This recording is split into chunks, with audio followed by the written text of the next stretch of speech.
नमस्कार, India voice देख रहे हैं आप। मैं हूं आपके साथ शिवम दुबे। इंडिया वॉइस का खास कार्यक्रम रिपोर्टर लाइव में आप सबका स्वागत है। रुक करेंगे सबसे पहले यूपी से, जहां पहली खबर आ रही है यूपी से, जहां यूपी के कई जिलों में हलाल उत्पादों को लेकर एफएसडीए की टीम लगातार छापेमारी कर रही है। खबर पर ज्यादा जानकारी दे रहे हैं हमारे संवाददाता नितिन चौधरी।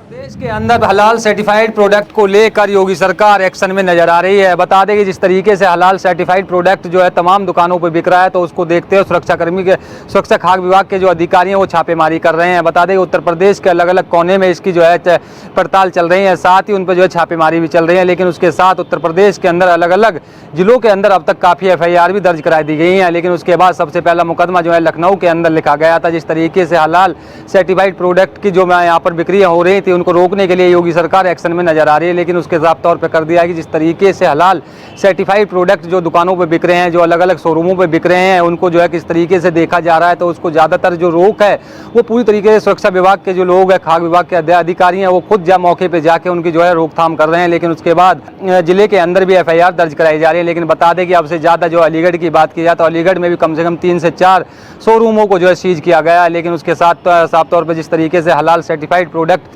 बिक रहा है दुकानों के अंदर, दुकानों पे भी रोक लगा दी गई और वहाँ पर छापेमारी जो है लगातार चल रही है। लेकिन उत्तर प्रदेश में अलग कोने में भी कोई सी भी दुकान या किसी भी शोरूम के अंदर यदि हलाल के कोई भी सर्टिफाइड प्रोडक्ट बिकते हुए नजर आ रहे हैं, उनको जो है तुरंत कार्रवाई की जा रही है। लेकिन उस पर साफ तौर पर कर दिया गया है कि अब की बार जिस तरीके से लगातार इसकी जो कार्रवाई है वो देखी जा रही है। और साथ ये भी कहा जा रहा है कि हलाल सर्टिफाइड के जो प्रोडक्ट है उनको चेक कराया जा रहा है दुकानों के अंदर। खुद वहाँ के जो खाद्य विभाग के अधिकारी हैं वो खुद जाके दुकानों पे जो है चेक कर रहे हैं, शोरूमों में चेक कर रहे हैं। लगातार इसकी जो है रोकथाम है उसे किस तरीके से रोका जाए। लेकिन उससे ज़्यादा जो है अब से ज़्यादा जो है 13 जिले के अंदर इस पर रोक लगा दी गई है। बात की जाए तो अब इस पर राजनीति भी जो है काफ़ी गर्माती हुई नजर आ रही है। कैमरामैन सुशील के साथ में नितिन चौधरी, इंडिया वॉइस, दिल्ली।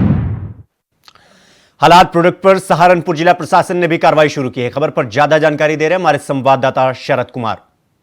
उत्तर प्रदेश सरकार द्वारा हलाल सर्टिफाइड मीट और अन्य उत्पादनों पर रोक लगाने के बाद आज सहारनपुर जिला प्रशासन ने भी हलाल प्रोडक्ट पर छापेमारी करने का अभियान शुरू कर दिया है। आज सहारनपुर में वी मार्ट से 116 किलो हलाला प्रोडक्ट से बनी दाल को जब्त किया गया है।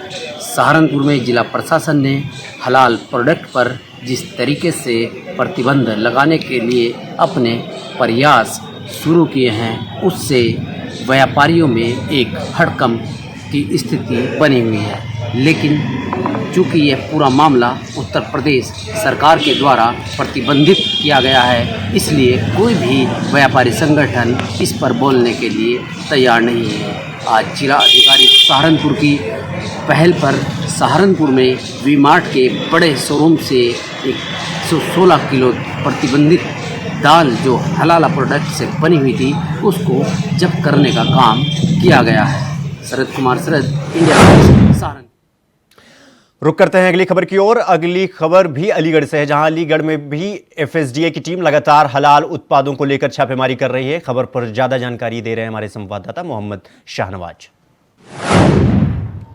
यूपी सरकार के द्वारा हलाल सर्टिफाइड प्रोडक्ट पूरी तरीके से बैन कर दिया है, जिसके बाद लगातार एफएसडीए की टीम शहर में भ्रमण कर निरीक्षण कर रही है। उसी के चलते अलीगढ़ में एफएसडीए की टीम ने निरीक्षण किया, तो वहीं कहीं ना कहीं अलीगढ़ के एडीएम सिटी अमित कुमार भट्ट के नेतृत्व में एफएसडीए की टीम लगातार शहर में चेकिंग अभियान करा रही है। तो उसी के चलते अलीगढ़ के पॉश एरिया मैरिज रोड पर गीतांजलि मेगा स्टोर में भी एफएसडीए की टीम के द्वारा छापेमार कार्रवाई करते हुए हलाल सर्टिफाइड प्रोडक्ट का जांच की गई, जिसमें कोई भी ऐसा प्रोडक्ट नहीं पाया गया जिसमें हलाल सर्टिफाइड प्रोडक्ट हो।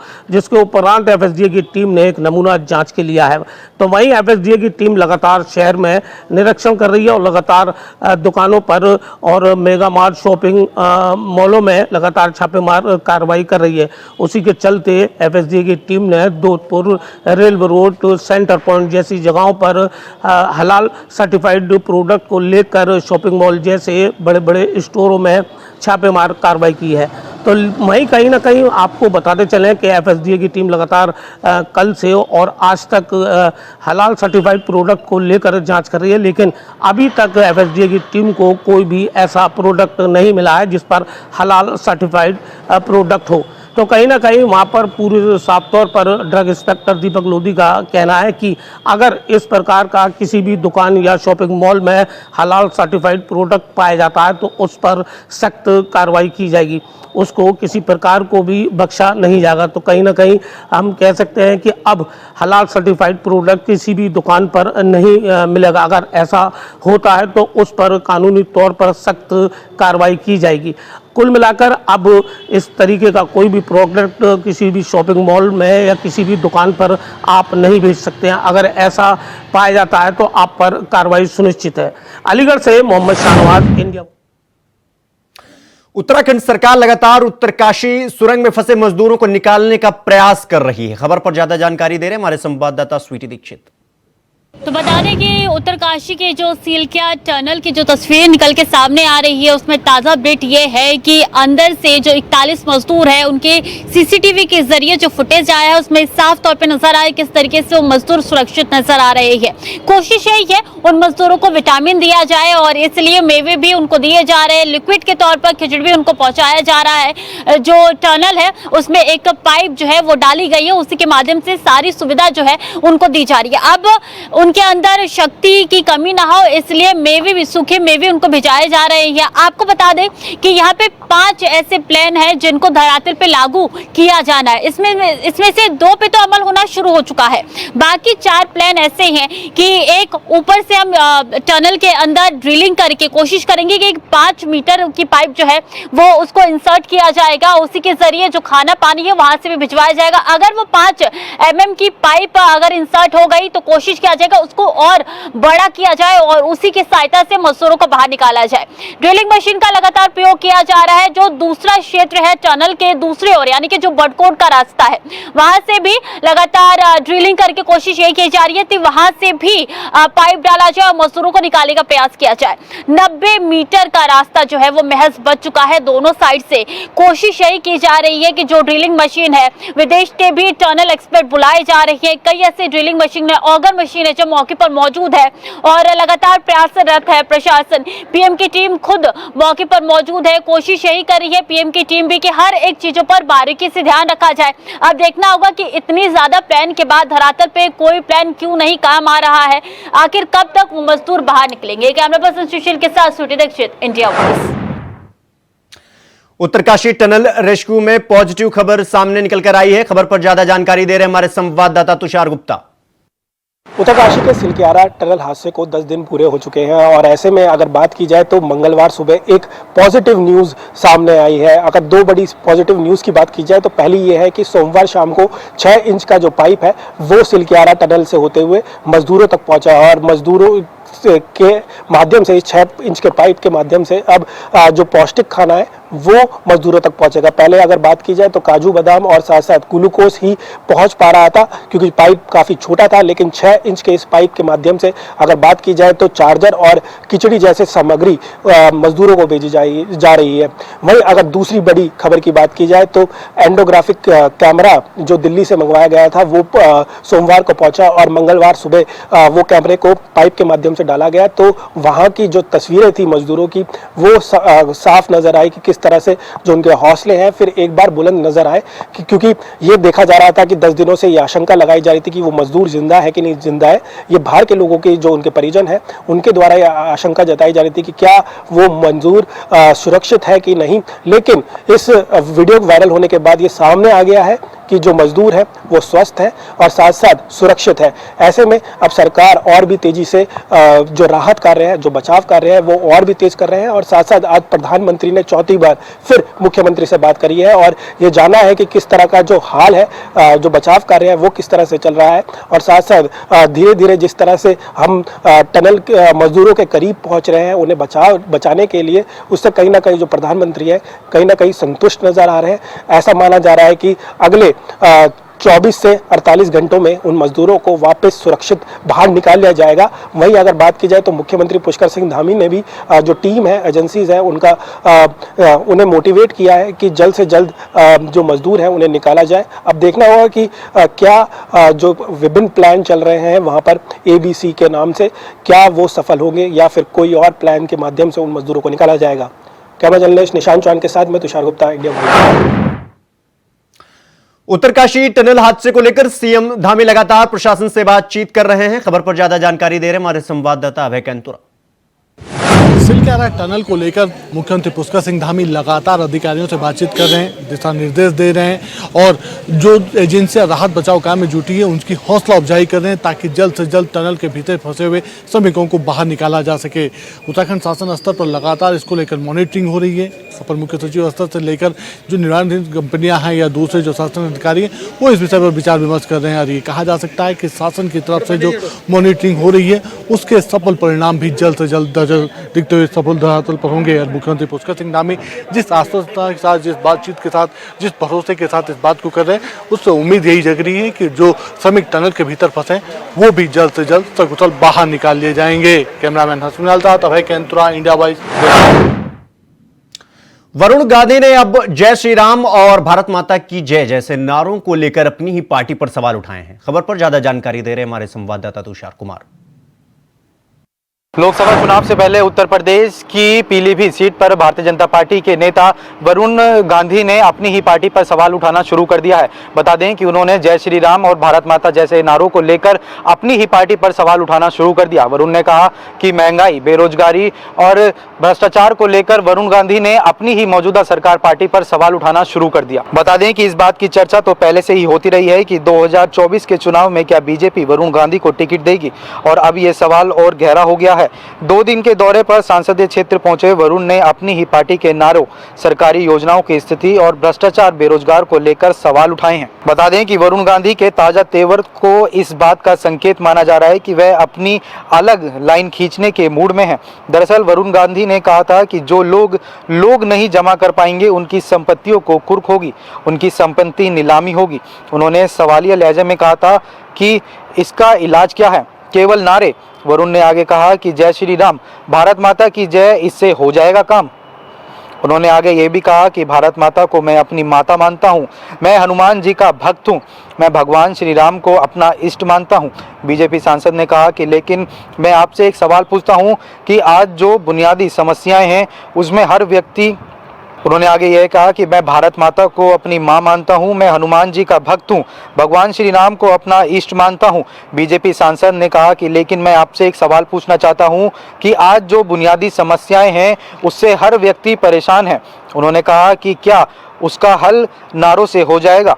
बता दें कि लोकसभा चुनाव 2024 से पहले ही भारतीय जनता पार्टी के सांसद वरुण गांधी ने अपनी ही पार्टी के ऊपर सवाल खड़े करना शुरू कर दिए हैं। उन्होंने महंगाई, बेरोजगारी जैसे मुद्दों को लेकर अपनी पार्टी के ऊपर ही सवाल करना शुरू कर दिया है। अब देखने वाली बात यह होगी कि भारतीय जनता पार्टी 2024 के विधानसभा चुनाव में वरुण गांधी को टिकट देगी या नहीं। कैमरा पर्सन सुशील बहल के साथ मैं तुषार कुमार, इंडिया वॉइस।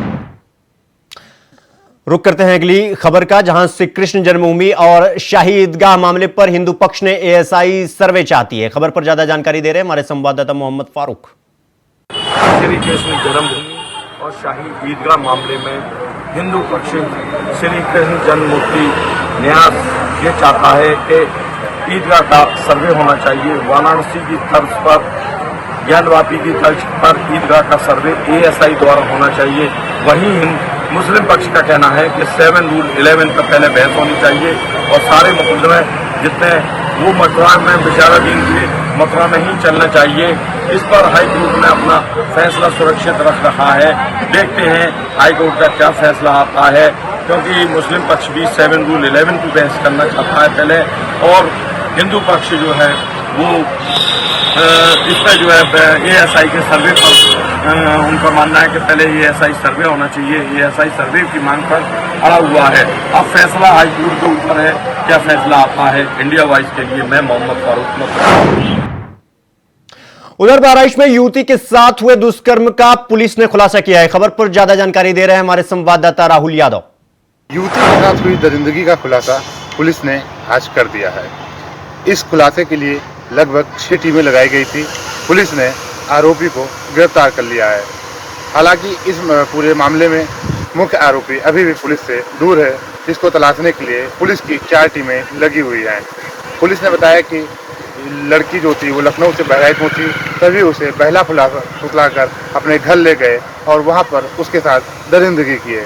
फिर उसको रोडवेज छोड़ा, जहां से युवती अस्पताल पहुंची और वहां से पुलिस को सूचना दी गई।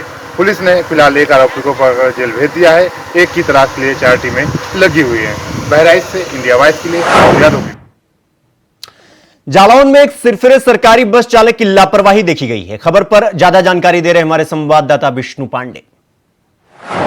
जालौन में एक बार फिर से सरकारी बस चालक व परिचालक की लापरवाही देखने को मिली है, जहां रोडवेज बस चालक व परिचालक की लापरवाही से एक छात्रा की दर्दनाक मौत हो गई है। वहीं प्राप्त जानकारी के मुताबिक ताजा मामला जनपद जालौन के आटा थाना क्षेत्र के कानपुर झांसी राष्ट्रीय राजमार्ग का है, जहां कानपुर झांसी राष्ट्रीय राजमार्ग पर थाना भोगनी जनपद कानपुर देहात से एक छात्रा अपने विद्यालय आटा MJH में आई हुई थी। वहीं वह रोडवेज से सफ़र करके आटा तक पहुंची थी और वह हाईवे किनारे स्कूल जाने के लिए बस से जैसे ही उतरी वैसे ही रोडवेज बस चालक ने बस चालू कर दी, जिससे कि वह अचेत होकर बस के नीचे आ गई और बस का टायर उसके सिर से जा गुजरा, जिससे कि छात्रा की मौके पर ही दर्दनाक मौत हो गई है। वहीं मौत की सूचना बस में बैठे सवारियों के द्वारा आटा थाना पुलिस को दी गई है। वहीं सूचना मिलते ही मौके पर पहुंची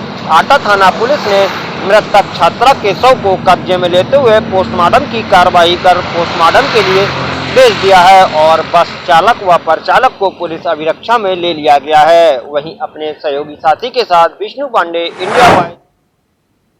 रुक करते हैं अगली खबर का। अगली खबर जौनपुर से है, जहां जौनपुर में पुलिस और बदमाशों में एक बार फिर मुठभेड़ हो गई। खबर पर ज्यादा जानकारी दे रहे हमारे संवाददाता विवेक कुमार। जौनपुर में पुलिस और बदमाशों के बीच एक बार फिर हुई मुठभेड़ के दौरान पुलिस ने एक बदमाश को किया गिरफ्तार। घटना में बदमाश के पैर में लगी गोली। वही पुलिस के आला अधिकारियों ने बताया कि बीते 15 नवंबर को मछलीसर थाना क्षेत्र से एक सराफा व्यापारी से गोली मारकर बदमाशों ने लाखों का आभूषण और नकदी रुपया लूटकर फरार हो गए थे। वहीं बदमाशों की धरपकड़ के लिए पुलिस लगातार अभियान चला रही थी। तभी बीती रात पुलिस को मुखबिर खास के जरिए सूचना मिली कि बदमाश आ रहे हैं, तो वही 3 थानों की फोर्स बदमाशों को रोकने का प्रयास किया, तो बदमाशों ने पुलिस पर फायर झोंक दी। हालांकि बदमाशों की फायरिंग से पुलिस बाल बच गए। वहीं थाना अध्यक्ष के बुलेट प्रूफ जैकेट में बदमाशों की गोली आ फंस गई। वही पुलिस जवाबदेही फायरिंग करते हुए एक बदमाश को मुठभेड़ के दौरान गिरफ्तार किया। वहीं रात का अंधेरे का फायदा उठाते हुए 2 बदमाश मौके से फरार हो गए हैं। वहीं घटना में घायल बदमाश को इलाज के लिए अस्पताल में भर्ती कराया गया है और पुलिस बदमाश के पास से तमंचा, जिंदा कारतूस और लूटे हुए नकदी रुपया और पीले धातु का आभूषण को बरामद किया है। जौनपुर से विवेक कुमार, इंडिया वॉइस। 23 नवंबर को प्रधानमंत्री मोदी मथुरा के ब्रजरथ उत्सव में शामिल होंगे। खबर पर ज्यादा जानकारी दे रहे हैं हमारे संवाददाता मोहम्मद फारूक। प्रधानमंत्री नरेंद्र मोदी 23 नवंबर को मथुरा में उनका कार्यक्रम प्रस्तावित है। जिला प्रशासन पूरी तैयारियों के साथ में नरेंद्र मोदी के कार्यक्रम में जुट गया है। पूरे शहर को सजाया संवारा जा रहा है। सांसद मथुरा की हेमा मालिनी द्वारा प्रधानमंत्री नरेंद्र मोदी को बुलावा दिया गया था ब्रजरथ महोत्सव आने के लिए, क्योंकि मथुरा में 14 दिन का ब्रजरथ महोत्सव चल रहा है, जिसमें मीराबाई के 525वें जन्मदिन पर प्रधानमंत्री नरेंद्र मोदी ब्रजरथ उत्सव में पधारेंगे। इसी को देखते हुए यहाँ पर जिला प्रशासन शहर की सड़कों को संवार रहा है, सजा रहा है। शहर में जगह जगह चौराहों को सजाया जा रहा है और जगह जगह लाइटिंग की व्यवस्था, रंगाई पुताई, पेंटिंग दीवारों पर की जा रही है। शहर की सड़कों को नगर निगम द्वारा बढ़िया तरीके से धुलाई और सफाई की जा रही है। आगरा नगर निगम की भी गाड़ियां यहां पर दिखाई दे रही हैं।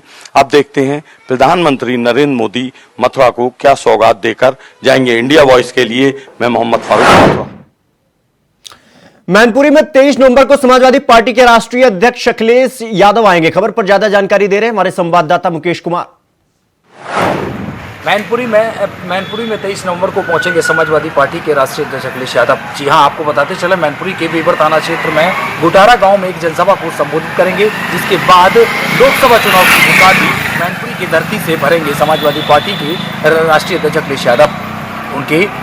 उन्हीं सरकार के पूर्व पैक्सपेट चेयरमैन मंत्री रहे तोताराम यादव आज मैनपुरी मुख्यालय पहुंचे, जहां मुख्यालय पहुंचने के बाद जिलाधिकारी और पुलिस अधीक्षक दोनों ही अधिकारियों को आमंत्रित पत्र दिया और सुरक्षा की दृष्टि से कार्यक्रम को सफल बनाए जाने की बात कही है। तो वहीं उन्होंने बताया कि समाजवादी पार्टी के जो कार्यकर्ता हैं उनको बुलाया गया है और उनको बुलाने के बाद लोकसभा चुनाव को लेकर पुकार भरने की बात भी कही गई है और भी चर्चाएं करेंगे और कार्यकर्ताओं में जोश भरने के लिए समाजवादी पार्टी के राष्ट्रीय अध्यक्ष अखिलेश यादव मैनपुरी पहुंचेंगे, जिससे पहले सबसे पहले कार्यकर्ताओं से मुलाकात करेंगे और उसके बाद एक जनसभा को संबोधित भी किया जाएगा।